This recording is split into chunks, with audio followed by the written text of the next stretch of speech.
Salam əziz abituriyentlər. Artıq 7 iyun bizim 2026-cı il qəbulumuza sadəcə 2 günümüz qalıbdır. Bugün mən danışıram karbohidratlardan. Karbohidratlardan nələrə diqqət eləməliyik? İlk öncə gəlin görək karbohidrat nə deməkdir? Karbohidrat, yəni karbon və hidrat, yəni sudan. Sulu karbonlulardan ibarətdir. Kiçik empirik formulu CH2O formuluna malikdir. Deməli, bu formul altında birləşən üzv birləşmələr karbohidratlar adlanır. Yəni sulu karbonlar adlanır. Karbohidratlar özü bölünür monosaxaridlərə, disaxaridlərə və bir də polisaxaridlərə. Monosaxaridlər yalnız bir molekuldan ibarətdir. Yadınızda qalsın, hidrolizə uğramır. Yəni X qoyuruq. Ancaq disaxaridlər 2 dənə monosaxariddən ibarət olduğuna görə, yəni içərisində 2 molekul monosaxarid saxladığına görə hidrolizə uğrayır. Onda bura yazırıq, hidrolizə uğrayır. Və polisaxaridlər, poli çox deməkdir. Bu da deməli hidrolizə neynəyir? Uğrayır. İndi gəlin görək monosaxaridlərə nələr aiddir? Monosaxaridlərin ümumi formulu əgər karbon 6 dənədirsə heksozalara aiddir və C6H12O6 formuluna aiddir. Bu formula aiddir deməli glukoza, ikincisi fruktoza. Deməli glukoza ilə fruktoza bir-birinə onda belə çıxır ki, nədir? İzomerdir. Əgər sizə desələr ki, glukoza, fruktoza hidrolizə uğrayır, xeyr, monosaxarid olduğuna görə hidrolizə uğramır. Əgər pentozalara aiddirsə, bu zaman penta 5 deməkdir. C5H10O5. Bu isə ribozadır. Riboza. Bundan bir dənə oksigen çıxanda C5H10O4. Oksigen çıxanda dezinkar şəkilçidir. Dezoksi, yəni oksigen, yəni bir oksigen çıxarmışıq, yerdə qalıb riboza. Dezoksiriboza. Deməli, bunlar monosaxaridlərə aiddir və hidrolizə uğramır. İndi keçdik disaxaridlərə. Disaxaridlər necə formulu yadda saxlayırsınız? Əsasən burada formulları bəzən unudursunuz ki, necə yadda saxlayır. Baxın, glukozanı vurursunuz 2-yə, bir dənə su çıxırsınız. Bu zaman olur C12, H22, O11. Deməli, bu formul altında birləşir. Deməli, saxaroza, ikincisi maltoza, üçüncüsü laktoza. Deməli, bunlar disaxariddir və içərisində 2 dənə monosaxarid olduğuna görə hidrolizə uğrayır. Polisaxaridlərdə isə monosaxaridlərin formulundan bir dənə su çıxırsınız. Yəni C6H12O6-dan bir dənə su çıxanda qalır nə? C6H10O5. Bu artıq polisaxaridlərdir. Bu formulda da birləşir. Deməli, nişasta, bir də selüloza. Yadınızda qalsın, selülozada 3 dənə OH qrupu var. 3 OH qrupu olduğuna görə 3 mol nitrat turşusu ilə, 3 mol asetat turşusu ilə deməli efirləşmə reaksiyalarına daxil olurlar. İndi gəlin görək glukozada nələri görə bilərik? Yadınızda qalsın, glukoza deməli ilk öncə gəlin quruluşuna aid nələr düşə bilər onu deyək. Ondan sonra kimyəvi xassələrinə keçərik. Glukozanın qapalı quruluşunda 5 dənə karbon asimmetrikdir. Ancaq açıq quruluşunda bir vahid azaldacaqsınız. 4 karbon asimmetrikdir. Fruktozada isə bir vahid əskikdir. Yəni fruktozada qapalıda 4 karbon asimmetrikdir, açıqda 3 karbon asimmetrikdir. Açıqda 3 karbon asimmetrikdir. Ribozada da qapalıda deməli 4 karbon asimmetrikdir. Açıqda isə 3 karbon asimetrikdir. Ancaq dezoksiribozada, buradan yazıram, dezoksiribozada deməli qapalıda 3 karbon asimetrikdir. Açıqda isə 2 karbon asimetrik sayılır. Bir də bunların neçə atomlu hal-hazırda spirt olduğunu tapmaq üçün nə edirsiniz? Əgər deməli hidrogenləşmədən qabaq soruşursa, oksigeni bir vahid az götürəcəksiniz. Yəni, deyir ki, glukoza neçə atomlu spirtdir? Onda birini çıxırsınız, 5 dənə OH olur. Sonra riboza neçə atomlu spirtdir? Birini çıxırsınız, 4 dənə OH olur. Yəni, hal-hazırda hidrogenləşməmişdən qabaq 4 atomlu spirtdir. Və yaxud da dezoksiribozada birini çıxırsınız, 3 dənə OH qrupudur. Bu da 3 atomlu spirtdir. Ancaq hidrogenləşsə, gəlin görə hidrogenləşəndə nə edirik? Hidrogenləşəndə də artıq oksigenin sayı qədər. Yəni hidrogenləşəndə oksigenin sayı qədər 6 atomlu spirt, sonra 5 atomlu spirt, 5 dənə OH-ı, daha sonra 4 OH-ı, 4 atomlu spirt. 6 atomluya sorbit deyəcəksiniz, sorbit spirti. 5 atomluya deyəcəksiniz, ribit spirti. Yaxşımı? Bunları mütləq əzbər bilməlisiniz ki, çünki düşə biləcək hissələrdir. Daha sonra glukozadan ayrı nə düşə bilər? Yadınızda qalsın, 6 mol qarışqa aldehidini, baxın, burada qələvi məhlulundan keçirəndə deməli C6H12O6 reaksiyası alınır. Daha sonra glukozanın mütləq qıcqırma reaksiyalarını əzbər bilməlisiniz. Müxtəlif tipli suallar və mən deyərdim ki, 4-cü qrupda ən çətin suallar elə oradan gələ bilər. Ona görə də mütləq onları əzbər bilməlisiniz. Məsələn, əmsalları ilə bir yerdə əzbərləsəniz daha yaxşı olar. C6H12O6 spirtə qıcqırır. Deməli, süd turşusuna qıcqırır. Bir də yağa qıcqırır. Yağ turşusuna qıcqırır. Spirtə qıcqıranda 2 mol C2H5OH üzərinə gəlsiz 2 dənə karbon qazı. Buradan nələr düşə bilər? Deyir ki, glukozanın qıcqırma məhsullarından biri sp hibridləşmə halındadır. Artıq bilin ki, spirtə qıcqırmadan danışmışıq. Və yaxud da deyir ki, glukozanın qıcqırma məhsullarından 2 dənə birli karbonu var. Çünki burada siz karbonu açsanız, görəcəksiniz ki, bu karbonda birlidir, bu karbonda birlidir. Oksidləşmə dərəcələrini mütləq əzbərləyirsiniz. Yəni, bu haqda videomuz var.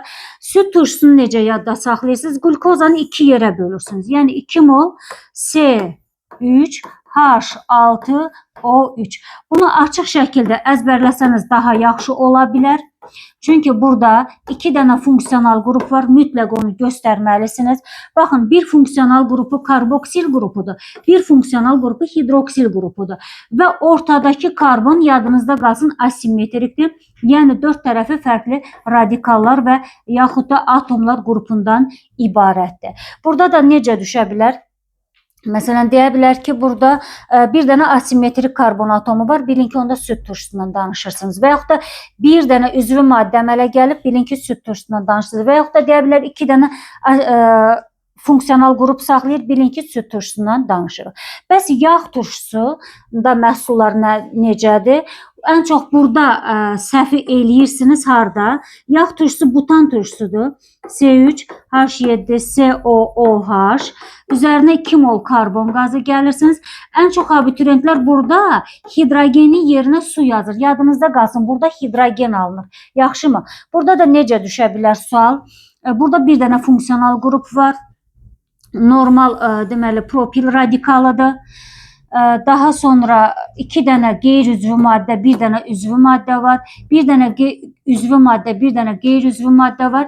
Yəni, oksidləşmə dərəcələri ilə bir yerdə əzbərləsəniz daha yaxşı ola bilər. Yəni, glukoza haqqında düşə biləcək hissələrə toxundum. Artıq dezoksiriboza, ribozadan da danışdıq. Fruktozadan danışmaq istəyirəm. Fruktozada keton spirtlərdir, gümüş güzgəyə girmir. İlk öncə gəlin görək gümüş güzgəyə nələr girir. Gümüş 2O ilə reaksiya girir glukoza. monosaxaridlərdən riboza, bir də dezoksiriboza və nəticədə bunlardan turşu alınır. Kütlə 16 qram, tutaq ki, bunların kütləsini M götürmüsünüzsə, kütlə 16 qram artır. Çünki gümüşdəki oksigen keçir glukoza və riboza dezoksiribozanın tərkibinə və yadınızda qalsın 2 mol gümüş burada çökmüş olur. Mütləq bunu yadda saxlayın ki, bununla da bağlı məsələlər düşə bilər. Demək, glukozanın oksidləşməsindən turşu alınır. İndi gəlin reduksiyasında yazaq. Belə yazıram. Glukoza oksidləşəndə, deməli, turşu kütlə M-dən gedir M plus 16-ya. Ancaq hidrogenləşəndə, yəni reduksiyasından isə 6 atomlu, yəni sorbit alınır. Burada da M plus 2 qram artır. Bununla da bağlı məsələləriniz ola bilər. Bir də nəyi yadda saxlayın disaxaridlərdən? Disaxaridlərdən yadınızda qalsın saxarozadır. Saxaroza deməli hidrolizə uğrayır. Bir dənə alfa glukoza, bir dənə beta fruktoza əmələ gəlir. Buradan sual necə düşür? Deyir, saxarozadan alınmış məhsulların qıcqırmasına nə qədər etil spirt alınır? Ən çox səhvi burada eləyir uşaqlar. Çünki deyir ki, saxaroza onsuz da disaxariddir. Bunun içərisindən 2 dənə monosaxarid çıxır. 2 dənə monosaxaridi düşünmək lazımdır ki, onun biri glukozadır, digəri isə fruktozadır.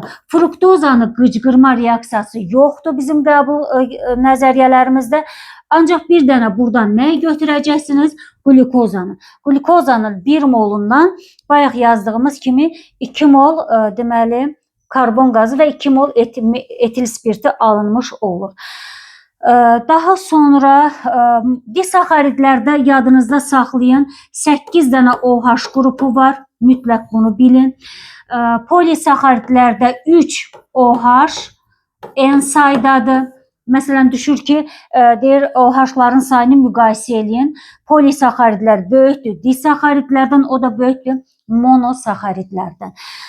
Daha sonra ayrı buradan nə deyə bilərəm? Axırda toxunaram. Ribozadan ribit spirtinə gedəndə asimetrik karbon atomlarının sayı necə dəyişir, ona baxarıq. Gəlmək istəyirəm mən polisaxaridlərə. Polisaxaridlər nişasta və sellulozadan ibarətdir. Bunun malyar kütləsini bilsəniz daha yaxşıdır. Glukozanın malyar kütləsi 180-dir. Bayaq dərsə başlayanda mən dedim ki, glukozadan bir dənə su çıxanda polisaxaridir. Yəni 180-i bilsəniz, bir dənə 18 çıxanda siz polisaxaridin kütləsini alacaqsınız 162 qram.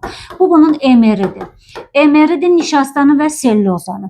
Onda nişasta və sellulozanın malyar kütlələri eynidirsə, formulları eynidirsə, deməli bunlar bir-birinə nə sayılır? İzomer sayılır. Daha sonra burada daha yaxşı olar biləsiniz protonların sayı, deməli 86-dır. Neutronun sayı 10 vahid, yəni hidrogen sayı qədər əskikdir. 76 deməli neytrona bərabərdir. Bunları əzbər bilin ki, sellulozada suallar gələndə onu daha rahat yaza biləsiniz. Məsələn, deyir ki, demək 3000 dənə OH qrupu olan sellulozanın neçə dənə neytronu var? Mən bilirəm ki, 3 OH qrupu, deməli 3-də proton sayı, neytron sayı 76-da əgər neytronu soruşursa, 3000-ə də X-dir. Artıq birbaşa 2 dənə tənasüb eləmədən bunu tapa bilərsiniz. Daha sonra selluloza ilə nişasta Venn diaqramı kimi düşə bilər sizə. Məsələn, deyir ki, fərqi nədir? Selluloza yalnız xətti quruluşladır. Ona görə ipək sellofan liflərinin alınmasında istifadə olunur. Ancaq nişasta həm xətti, həm də şaxəli quruluşdadır. Daha sonra selluloza efirləşmə reaksiyasına daxil olaraq liflər əmələ gətirir. Hər ikisi üçün eyni olan formullarıdır, emerləridir, protonlarının sayıdır, neytronlarının sayıdır və s.